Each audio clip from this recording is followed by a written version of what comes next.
Buenos días, tardes, noches. Volvemos otra vez al canal.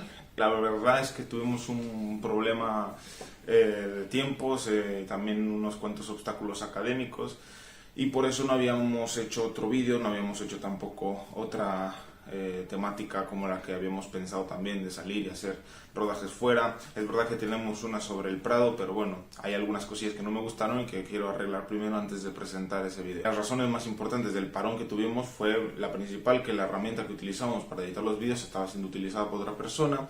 La persona que me editaba los vídeos, es decir, el señor que está detrás de la cámara, tenía que hacer entrega de proyectos finales, exámenes también, y pues por eso también teníamos que ponerle un poquito de prioridad a esas cuestiones más importantes. Pero bueno, aquí estamos y venimos con el tema que ya había anunciado anteriormente en el vídeo de Dalí, que vamos a hablar sobre tatuajes, vamos a dar unas breves pinceladas históricas, unos datos curiosos también sobre el tatuaje y sobre todo vincularlo a lo que es este canal, es decir, al arte.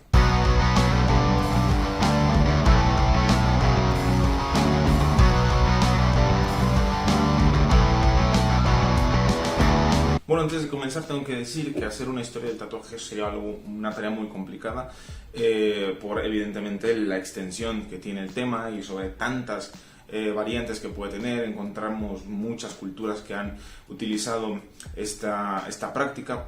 Por eso sería una tarea bastante interesante y sobre todo muy atractiva, pero que bueno, en este momento y en este canal no nos ocupa esa labor. En segundo lugar, como ya lo había dicho en la introducción, yo quiero hablar del tatuaje también para reivindicar ese estatus de arte, ¿no? De práctica artística, que a lo largo de la historia muchas veces se ha visto manchada por esa categoría peyorativa que se le ha dado a esta práctica. Y bueno, principalmente también hacer mención de que haber escogido este tema ha sido principalmente también porque va muy de la mano de lo que son mis investigaciones actualmente, que es el uso del cuerpo como plataforma artística, el uso de la piel como un lienzo. Tenemos que ver también esa idea de que podemos utilizar nuestro propio cuerpo para expresar arte, para expresar sentimientos de una manera visual. Entonces espero que el vídeo y los breves brochazos históricos y estas hipótesis que plantearé pues sean del agrado de todos y de todas. Bueno, una de las primeras teorías o de las más usadas que se han hecho sobre el origen del tatuaje se remonta al Paleolítico y principalmente se remonta a que fue un pequeño pigmento, un pequeño trozo de carbón que se quedó metido dentro de una herida, en alguna llaga que tenía la persona en la piel, se cicatrizó y se quedó cubierta y que evidentemente quedó la marca allí para, pues, permanente.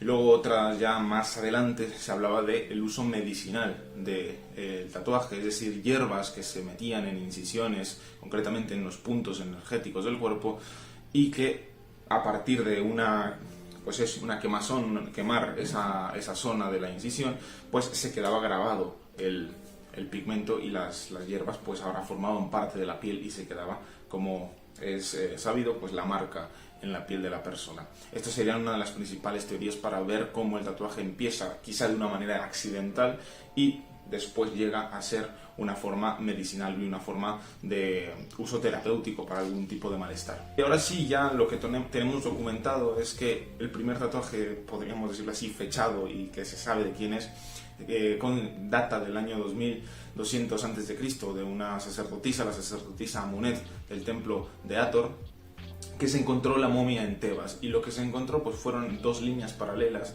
que estaban a la altura de la cadera, en la parte del vientre, y de color azul. Entonces esto fue como ya el inicio, ¿no?, de historiar el tatuaje a partir de este año, y todo lo que vino después es ya, digamos así, la historia del tatuaje, y lo presentado anteriormente del Paleolítico es esa prehistoria del tatuaje.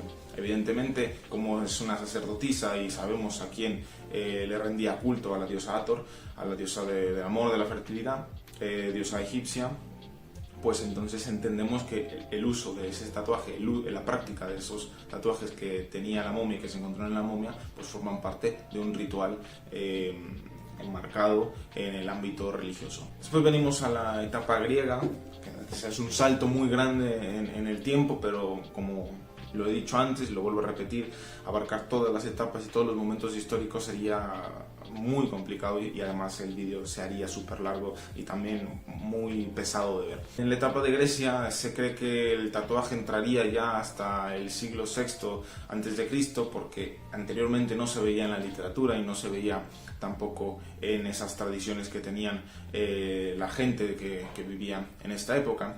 Creemos también que venía de Persia y que también tenía un carácter punitivo, es decir, marcar, estigmatizar a las personas que tuviesen algún tipo de estatus social más bajo, como pueden ser los esclavos o quizás sean personas condenadas. Entonces se les marcaba y se les, se les estigmatizaba el cuerpo. En el caso de Roma, pues como sabemos, muchos de lo que encontramos en época romana viene también de tradición griega. Y pues evidentemente esta práctica no sería distinta. Es verdad que los romanos ya utilizarían concretamente en el año 325 después de Cristo, cuando Constantino declara religión oficial al catolicismo como religión del Imperio Romano. En ese momento utilizarían el tatuaje igual que los griegos, igual que los persas, como un elemento estigmatizador, solamente para personas de un estatus bajo, en este caso los gladiadores, o en el caso también de los que fuesen condenados a trabajar en la mina. Se les tatuaban las manos y se les tatuaban los brazos y las piernas. ¿Por qué? Esto Constantino principalmente lo dijo porque si se tatuaba, si se alteraba la cara, pues sería como una blasfemia, porque estarías alterando una imagen que se hizo a imagen y semejanza de Dios, valga la redundancia, y entonces sería pues caer en una blasfemia. Aunque también sabemos que hubo un culto de la diosa Cibeles que sale de Grecia y llega a Roma, pero de una manera, ahora sí, metida en una subalternidad, es decir, en una otra edad, una tradición que quizá para los patricios era repugnante, y aquí se mete dentro de la población romana como los cultos de Atis. Empiezan, además de ciertas prácticas como la castración, la flagelación, el tatuaje sería también una práctica recurrente para este tipo de culto. En el caso de Roma, pues como ya sabemos, mucho de lo que encontramos en Roma pues viene de esa herencia que da la Grecia clásica, pues el tatuaje sería una cuestión más. Dentro de esto se utilizaría, igual que en Persia, igual que en Grecia, como un elemento punitivo, como un elemento de estigmatización, utilizado por ejemplo para los gladiadores, utilizado también para la gente condenada, tanto a trabajos forzados o como a una marginación social. Es verdad también que durante la etapa romana entra parte de esa herencia, entra el culto a la diosa Frigia Cibeles, que entraría a Roma como el culto a los misterios de Atis, y aquí, además de prácticas como la castración o la flagelación, aparecería también la práctica del tatuaje. Tengo que decir que este culto era mal visto por esa gran sociedad romana, la sociedad más alta de Roma, los patricios romanos la veían mal, no era una práctica muy usual, y entonces entra de una manera muy oculta al contexto romano. Y ya sería en el año 325 cuando Constantino utiliza la religión cristiana como religión oficial del Imperio Romano, donde el tatuaje se va a empezar no a legislar, pero sí a regular sus usos, solamente, como ya había dicho, para esclavos, para gente condenada, pero no se les podía alterar la cara, solamente se les tatuaban las manos, los brazos y las piernas. ¿Por qué no se les alteraba la cara? Pues esto es por simplemente alterar la cara. Cambiar algo del rostro sería una blasfemia, porque estarías atentando contra una obra hecha a imagen y semejanza de Dios. Entonces, evidentemente, esto sería una blasfemia y te condenaría. Por eso no se le podía alterar la cara ni siquiera a los esclavos. En época medieval, ya pasada esa tardía antigüedad, ahora sí se produce una prohibición del tatuaje por parte de las autoridades eclesiásticas. Se veía como una práctica pagana, una práctica repugnante, una práctica satánica, el tatuar el cuerpo, el alterar el cuerpo, y entonces pues fue una actividad evidentemente prohibida, regulada, y sobre todo que tenía si a alguien se le ocurría hacerla, pues iba a ser condenado. Queda también muy a la par, digámoslo así, en el momento en que se da esa casa de brujas, en donde el clero y la iglesia empezó a entrar directamente en los lugares y en los espacios urbanos, condenando a, por ejemplo, sacerdotisas, a mujeres librepensadoras, y pues dentro de este saco y de este costal pues estaba también la práctica del tatuaje. principalmente vinculada a un paganismo que, como bien sabemos, la Iglesia Católica no iba a dejar con vida. Aunque también hay excepciones. En etapa gremial, es decir, en la época medieval, había gremios que utilizaban tatuajes para designar su labor o su profesión. En este caso, un zapato, una bota sería el zapatero, un yunque y un martillo sería un herrero. Entonces, pues era una manera también de distinguir los distintos gremios que había. Por otro lado, los peregrinos también utilizaban tatuajes, los cruzados también utilizaban tatuajes. El símbolo de la cruz en el hombro de un cruzado era un elemento distintivo. El santuario de Jerusalén también era otro elemento distintivo para los peregrinos que iban a Tierra Santa. Por tanto, que vemos que sí que había excepciones y no se perseguía en este caso ese tipo de excepciones. No obstante, en este momento sí tenemos que hablar de una prohibición del tatuaje y de la práctica del tatuaje. Bueno, como ya se ha visto, voy por etapas, voy marcando pequeños contextos históricos. Ahora voy a hacer una división, digamos que el bloque 1 lo hemos terminado, vamos a ir al bloque 2, pero entre medias tengo que hablar de un fenómeno importante para poder comprender lo que se va a explicar a continuación, y es el fenómeno de la transculturación. ¿Qué es la transculturación? Pues digamos que, explicado brevemente y de forma clara, es cuando dos culturas juntan caracteres identitarios para dar paso a una nueva realidad. Es decir, este proceso es cuando una cultura se encuentra con otra, no destruye a esta otra cultura, es decir, no hay un proceso de aculturación, sino simplemente es una unión de características identitarias de ambas culturas para dar paso a una nueva. Y es lo que sucede, por ejemplo, en los periodos de colonización, y es aquí donde vamos a entrar a hablar de época colonial y sobre todo cómo el tatuaje, ya como práctica ritual, como práctica identitaria, como práctica inclusive también de exclusión, va a viajar a Occidente en estos momentos, en el siglo XVI, bueno, siglo XV, XVI, pero concretamente en el siglo XVI, ya con los procesos de conquista, y viajará a Europa y entrará evidentemente por canales marginales, por canales pues estigmatizados, y que no van a producir ninguna gracia a las personas de esta nueva época, de época moderna. Y evidentemente veremos también cómo es esa transición, ¿no?, de ver cómo entra por canales marginales y se convierte en una práctica usada inclusive por la nobleza. Bueno, ahora vamos a usar la imaginación para ponernos en el finales del siglo XV, principios del siglo XVI, y concretamente esos años de 1520, 1521, 1522, esa década de los 20 del siglo XVI, para poder imaginarnos lo que vieron los conquistadores al momento de encontrarse con aquellas personas que utilizaban tatuajes de una manera ritual, de una manera de identidad, que evidentemente iban a chocar con sus creencias, ¿no? No solamente porque iba a ser una religión totalmente distinta a la que ellos practicaban, sino también que iban a utilizar rituales que en Europa ya estaban prohibidos y vistos de mala manera. Es importante ver cómo se quiso erradicar estas prácticas, cómo con esa consigna de vamos a salvar las almas de estas personas, pues se dieron a la tarea de eliminar ídolos religiosos, de eliminar prácticas ancestrales, inclusive la propia medicina ancestral fue eliminada en beneficio pues de una nueva religión que iba a venir ahora sí que a conquistar todo el continente americano.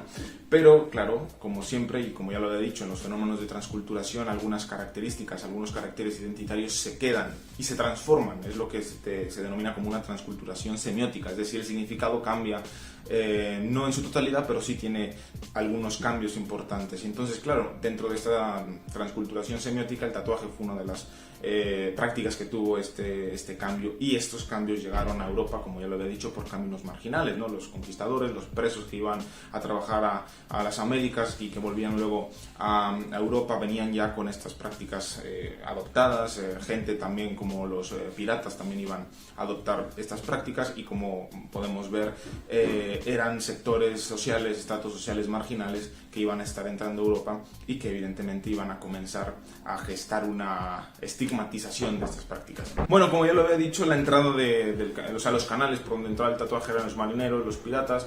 Es importante señalar también, o curioso señalar, cómo los piratas utilizaban también esa técnica de quemar el cuerpo, de quemar una parte de la carne para dejar grabado el tatuaje, como se hacía, por ejemplo, en la época paleolítica, cuando se hacía la incisión y luego quemaban un poco para que se quedara, digamos así, fijado el pigmento. En el caso de los piratas utilizaban la pólvora para poder fijar el pigmento en la piel.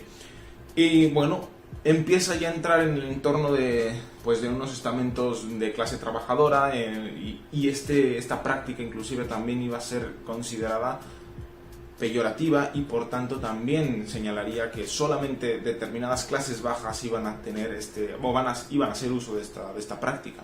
Hasta que ya bien entrado el siglo XVII, el siglo XVIII, comenzamos a ver un cambio, porque el tatuaje iba a ser adoptado por determinados estamentos de la sociedad europea de alto nivel, como por ejemplo la nobleza. La nobleza iba a empezar a utilizar su cuerpo para mostrar su heráldica, es decir, escudos, lemas concretos de alguna familia real, de alguna familia importante, al punto de que inclusive Federico IX de Dinamarca iba a tener el cuerpo bastante tatuado, iba a ser el monarca con el cuerpo más tatuado de todo el continente.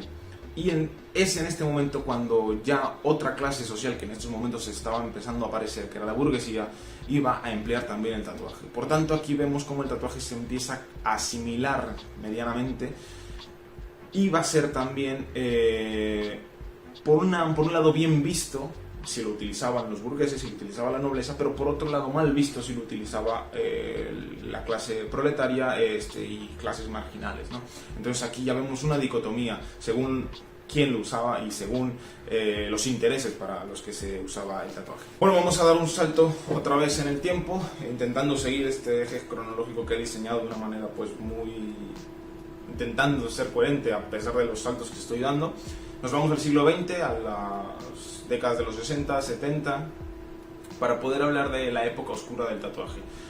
Una época pues que marca la práctica del tatuaje en el entorno de una sociedad, de reacciones contraculturales, de reacciones rebeldes, de reacciones de insubordinación, y tenemos que también entender que estas épocas, en estas décadas, mejor dicho, el momento es importante, ¿no? El movimiento estudiantil, protestas por parte de grupos antiguerra, el mayo del 68, una izquierda que se empieza a radicalizar más, en el sentido, muchas veces, por ejemplo, en el caso de la izquierda europea, empieza a ver el camino del combate, ahora sí que la acción directa la empieza a ver como la salida, ¿no? Siguiendo modelos como, por ejemplo, la Revolución Cubana.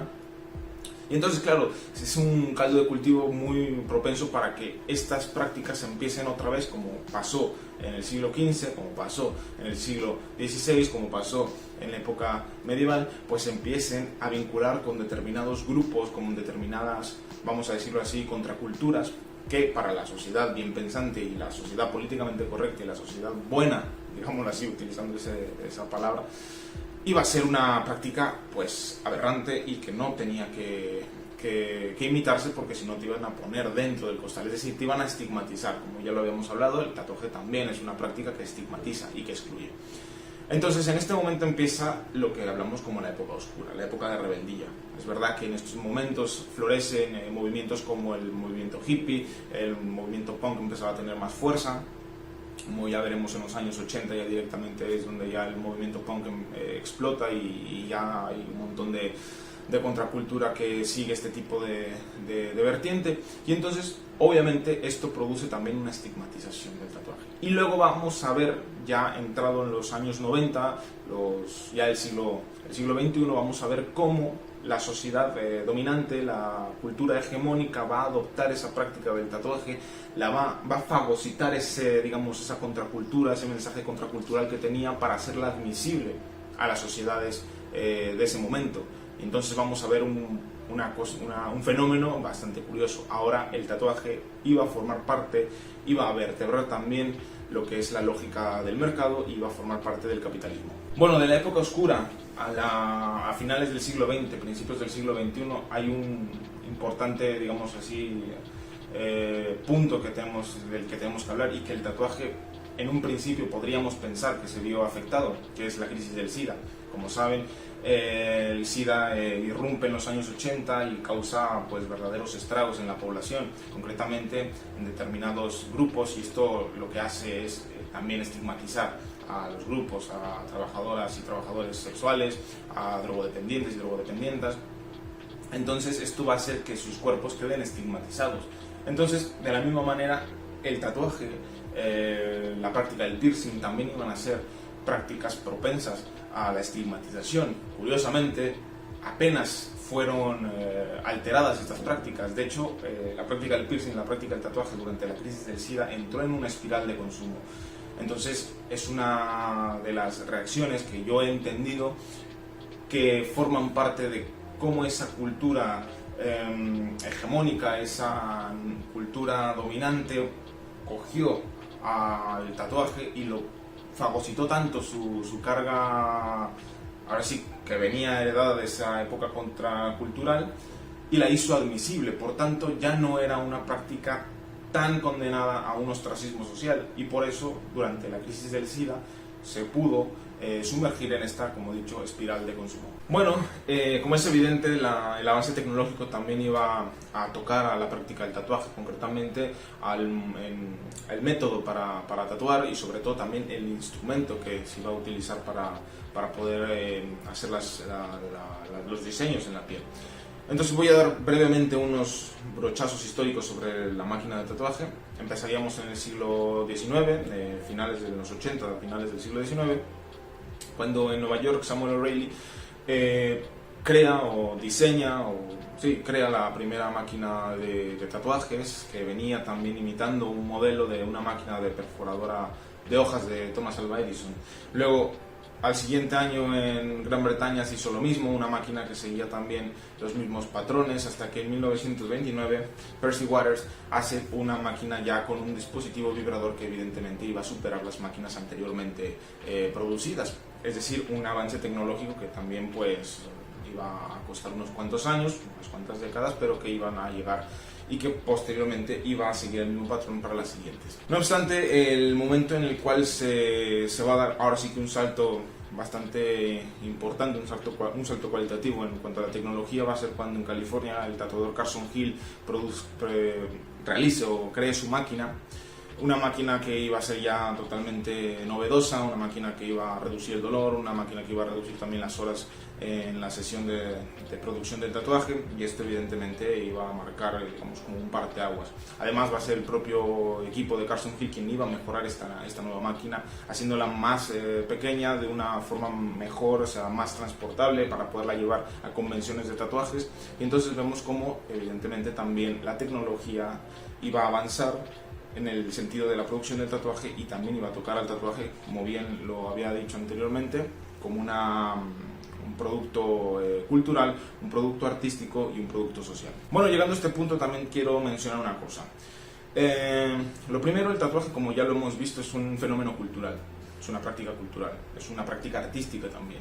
De hecho, podemos ver cómo muchos tatuajes son verdaderas obras de arte, no solamente cuando están en la piel, sino también cuando están en el boceto. Y sobre todo a mí me gusta ver cómo cuando ves el boceto y cuando lo ves el resultado final en la piel y ves que inclusive en la piel queda mejor, me parece que es una estupenda ejecución por parte del tatuador o la tatuadora, que como sabemos son verdaderos artistas. También me gustaría decir que, pues bueno, es verdad que cuando vas a algún museo, el Museo del Prado, por ejemplo, y te encuentras ante las Meninas de Velázquez, experimentas una experiencia estética que te lleva, te transporta a otro sitio, ves la genialidad que tenía el pintor, ves la genialidad que tenía para, por ejemplo, las representaciones anatómicas. De la misma manera, creo que cuando ves un tatuaje, cuando ves una obra bien ejecutada en la piel, sientes la misma experiencia estética, y es posible sentir la misma experiencia estética. Con esto quiero decir que perfectamente una obra que está en el Prado, una obra que está en el Thyssen, tiene la misma categoría de arte, tiene la misma categoría de belleza que una obra que está en la piel de alguna persona, o por ejemplo en la piel del señor que está detrás de la cámara.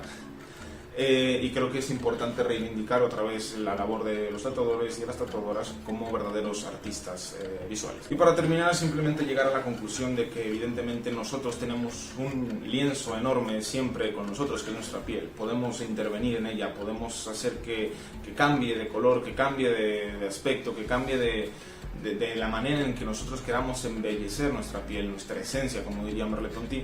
Entonces, en este aspecto también quiero reivindicar, pues, y también poner, como ya lo había dicho, sobre el tablero de juego, pues mis investigaciones, el uso del cuerpo, la expresión artística a través del cuerpo, y cómo la piel puede ser perfectamente un lienzo y puede inclusive, a mi manera de ver, ser expuesta en donde queramos.